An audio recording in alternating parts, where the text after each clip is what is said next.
السلام علیکم ورحمۃ اللہ وبرکاتہ۔ بسم اللہ الرحمن الرحیم۔ الصلاۃ والسلام علیک یا رسول اللہ وعلی آلک وصحابک یا حبیب اللہ۔ الصلاۃ والسلام علیک یا نبی اللہ وعلی آلک وصحابک یا رحمۃ للعالمین۔ خوش آمدید۔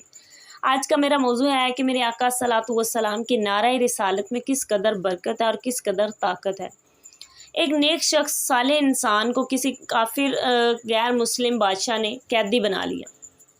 کچھ عرصہ گزرنے کے بعد اس بادشاہ کا ایک بہت بڑا جہاز دریا میں پھنس گیا اور باہر نہیں نکل رہا تھا کہ کسی نے مشورہ دیا کہ بادشاہ سلامت، آپ کے پاس جس قدر قیدی موجود ہیں ان کو رہا کیجئے اور ان کو لگائیے۔ جب سارے قیدی مل کر طاقت لگائیں گے تو اس دریا میں سے اس جہاز کو باہر نکال لائیں گے۔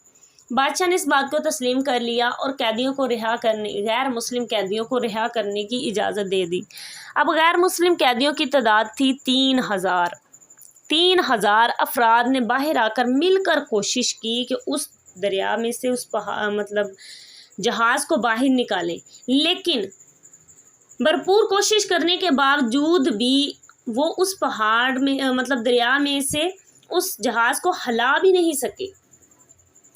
آخرکار بہت زیادہ انہوں نے کوشش کی لیکن ناکام رہے۔ بادشاہ جب یہ معاملہ دیکھا تو بہت زیادہ پریشان ہوا اور سوچنے لگا کہ پہاڑ کو دریا میں سے اس جہاز کو کس طرح باہر نکالا جائے۔ آخرکار کسی نے بادشاہ کو مشورہ دیا کہ جو آپ کے پاس مسلمان قیدی موجود ہیں ان کو رہا کیجئے اور ان کو لگائیے۔ بادشاہ نے کہا کہ کافروں کی تعداد غیر مسلم قیدیوں کی تعداد 3000 تھی اور مسلمان قیدی ہیں تو صرف 300 ہیں۔ جب 3000 کچھ نہیں کر سکے تو یہ 300 کیا کر لیں گے۔ بہت زیادہ کہنے کی بدولت بادشاہ نے تسلیم کر لیا اور کہا کہ ٹھیک ہے، میں ان کو رہا کر دیتا ہوں۔ 300 کو رہا کیا گیا اور اس شخص نے کہا کہ شرط یہ ہے کہ آپ ان کو نہیں روکیں گے، یہ جس طرح کا چاہیں نعرہ لگائیں گے۔ بادشاہ نے اس بات کو بھی تسلیم کر لیا کہ ٹھیک ہے۔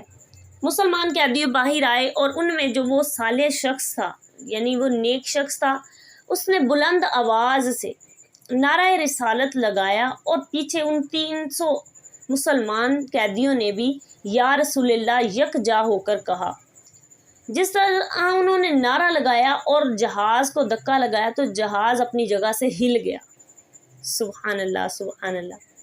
اس کے بعد لگاتار انہوں نے 2-3 مرتبہ یہی نعرہ دہراتے رہے اور جہاز کو اپنی جگہ سے ہلا کر یہاں تک کہ پانی سے باہر نکال کر لے آئے۔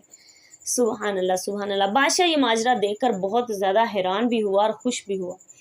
یہ میرے آقا صلاۃ والسلام کے رسالت کے نام کا صرف نعرے کی بدولت اتنا بڑا جہاز پانی سے باہر آ گیا، یعنی کہ آقا صلاۃ والسلام کے نعرے میں اتنی برکت ہے اور اتنی طاقت ہے۔ یہ خاص طور پر موضوع آج ان کے لیے ہے جو کہتے ہیں کہ یہ جو ہم آقا صلاۃ والسلام کی ولادت کے مہینے میں 12 ربیع الاول میلاد نبوی میں جشن عید میلاد النبی میں جلوس نکالتے ہیں اور ان میں نعرہ بازی کرتے ہیں تو اس کو بدعت کہتے ہیں کہ یہ ناجائز اور اپنے پاس سے گھڑے ہوئے کام ہے۔ یہ میرے آقا صلاۃ والسلام کے دور میں نہیں تھے، ایسا بالکل نہیں ہے۔ میرے آقا صلاۃ والسلام کے دور میں بھی صحابہ کرام نعرہ رسالت لگایا کرتے تھے، یہاں تک کہ جنگ کے موقع پر بھی اگر دوسری طرف منافق ہوتے اور ایک طرف مومن ہوتے اور اللہ اکبر کا نعرہ دونوں طرف لگایا جا رہا ہوتا تو مومن کی نشانی جو تھی وہ اس نعرے سے تھی کہ نعرہ رسالت۔